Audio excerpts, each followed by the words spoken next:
வணக்கம் மக்களே! எல்லாரும் பொங்கலுக்கு ட்ரெஸ் எடுத்துட்டிங்களா? நானும் எங்கள் மாமாவும் தைப்பொங்கலுக்கு ட்ரெஸ் எடுக்க போனோங்க. ட்ரெஸ் எடுக்கிறது பார்த்திங்கன்னா, இதுதான் முதல் முறையாக ட்ரெஸ் எடுக்க போகிறோம். பையங்க 2 பேர்த்துக்கும் வேஷ்டி சட்டை எடுத்தோங்க. பிறகு பார்த்திங்கன்னா, எனக்கு கீழே சேலை பார்க்க வந்தோம். எனக்கு சேலை எடுக்கணும்னு ஐடியாவே இல்ல. மாமா தான் எடுன்னு கட்டாயப்படுத்தினாரு. பிறகு அவர் தாங்க செலக்ட் பண்ணி கொடுத்தாரு. ஒரு சேலை நான் இப்போ ட்ரெண்டிங்கில் உள்ள சேலை ஜிலு ஜிலுன்னு இருக்க சேலை எடுக்கலாம் அப்படின்னு ஆசைப்பட்டேன். அது மாமாவுக்கு பிடிக்கலை. சரின்னு சொல்லிட்டு அவளுக்கு பிடிச்ச மாதிரி ஒரு சேலை எடுத்து கொடுத்தாரு.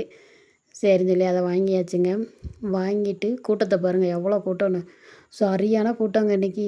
பொங்கலுக்கு இப்படி ட்ரெஸ் எடுப்பாங்களான்னு நான் இன்றைக்கி தாங்க பார்த்தேன். நாங்கள் ஒரு டைம் கூட எடுத்ததே இல்லைங்க. எடுத்து முடிச்சுட்டு வெளியில் பொங்கலுக்காண்டி காளை ஒரு வீரன் நடக்கிற மாதிரி டெக்கரேட் பண்ணி வச்சுருந்தாங்க.